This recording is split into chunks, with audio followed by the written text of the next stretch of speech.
नमस्कार दोस्तों, जय श्री कृष्णा। आज के इस वीडियो में हम बात करेंगे अयप्पन भगवान की। कहते हैं कि भगवान शिव के कई पुत्र थे, जैसे गणेश, कार्तिकेय, मुकेश, जलंधर, भौम आदि। इन्हीं में से एक अयप्पन स्वामी भी थे। अयप्पन स्वामी के जन्म की था बड़ी ही रोचक है। दोस्तों, केरल के सबरीमाला में बड़ा प्रसिद्ध मंदिर है। यहाँ लाखों लोग इनके दर्शन के लिए आया करते हैं।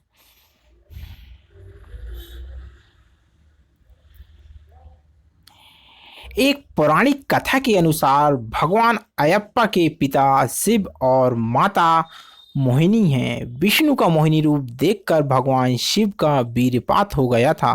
उनके वीर को पारद कहा गया और उनके वीर्य से ही बाद में सशस्त्र नामक पुत्र का जन्म हुआ था, जिन्हें दक्षिण भारत में अयप्पा कहा गया। शिव और विष्णु से उत्पन्न होने के कारण उनको हरिहर पुत्र कहा जाता है। धार्मिक कथा के मुताबिक समुद्र मंथन के दौरान भोलेनाथ भगवान विष्णु के मोहिनी रूप पर मोहित हो गए थे और इसी के प्रभाव से एक बच्चे का जन्म हुआ, जिन्हें उन्होंने पंपा नदी के तट पर छोड़ दिया। इस दौरान राजा राजशेखरा ने उन्हें 12 साल तक पाला। बाद में अपनी माता के लिए शेरनी का दूध लाने जंगल गए और अयप्पा ने राक्षसी महिषी का वध किया था। कहते हैं दोस्तों, अयप्पा के बारे में किंवदंतियां भी हैं कि उनके माता पिता ने उनकी गर्दन के चारों ओर एक घंटी बांधकर उन्हें छोड़ दिया था।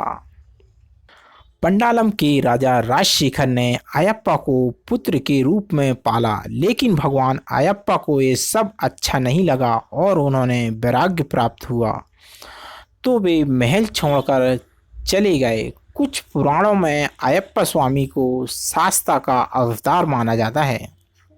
दोस्तों, अयप्पा स्वामी का चमत्कारिक मंदिर की बात की जाए तो भारतीय राज्य केरल में सबरीमाला में अयप्पा स्वामी का प्रसिद्ध मंदिर है। यह विश्व भर में प्रसिद्ध है। लोग शिव के इस पुत्र के मंदिर में दर्शन करने के लिए आया करते हैं। इस मंदिर के पास मकर संक्रांति की रात घने अंधेरे में रह रहकर यहाँ एक ज्योति दिखती है।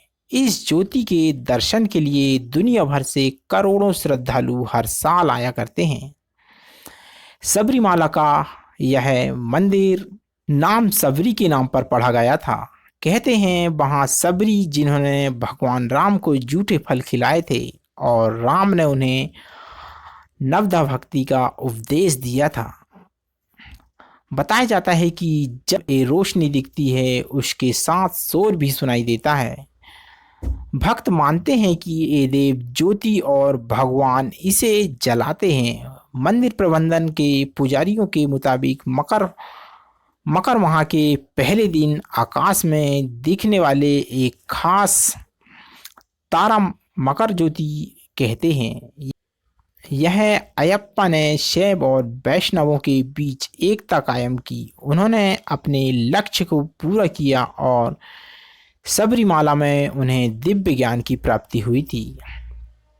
कहते हैं दोस्तों, यह मंदिर पश्चिम घाटी पहाड़ियों की श्रृंखला सह्याद्री के बीच में स्थित है। घने जंगलों और ऊंची पहाड़ियों तथा तरह तरह के जानवरों को पार करके यहाँ पहुँचना होता है, इसीलिए ये दिनों तक कोई ठहरता नहीं है।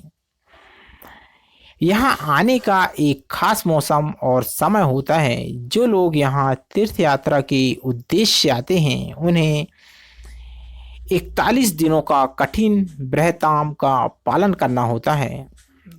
तीर्थ यात्रा में श्रद्धालुओं को ऑक्सीजन से लेकर प्रसाद के पिपेट कूपन तक उपलब्ध कराए जाते हैं। दरअसल मंदिर में 914 मीटर की ऊंचाई पर और केवल पैदल ही पहुंचा जा सकता है। यदि सबरीमाला के महोत्सव की बात की जाए तो एक अन्य कथा के अनुसार पंडलम के राजा राजशेखर ने अयप्पा को पुत्र के रूप में गोद लिया था, लेकिन भगवान अयप्पा को ये सब अच्छा नहीं लगा और वो महल छोड़कर चले गए। आज भी यह प्रथा है कि हर साल मकर संक्रांति के अवसर पर पांडलम राजमहल से अयप्पन के आभूषण को संदूकों में रखकर एक भव्य शोभा यात्रा निकाली जाती है, जो 90 किलोमीटर की यात्रा तय करके 3 दिन में शबरीमाला पहुंचती है। कहा जाता है कि इसी दिन यहाँ एक निराली घटना होती है। पहाड़ की कांतमाला चोटी पर असाधारण चमक वाली एक ज्योति दिखलाई देती है। 15 नवंबर का मंडलम और 14 जनवरी की मकर बिलक्कू ये सब सबरीमाला के प्रमुख उत्सव हैं। मलयालम पंचांग के पहले 5 दिनों और विशु माह यानी अप्रैल में ही इस मंदिर के पट खोले जाते हैं। मंदिर में सभी जाति के लोग जा सकते हैं, लेकिन 10 साल से 50 साल की उम्र की महिलाओं के प्रवेश पर मनाही है। कहते हैं सबरीमाला में स्थित इस मंदिर प्रबंधन का कार्य इस सत्र त्रावणकोर देवस्थानम बोर्ड देखती है। इसी के साथ दोस्तों इन सारी जानकारी को आपको प्रदान करते हुए हम लेते हैं इस वीडियो से विदा। वीडियो अच्छा लगा हो तो लाइक कमेंट एवं सब्सक्राइब जरूर कीजिएगा। जय श्री कृष्णा।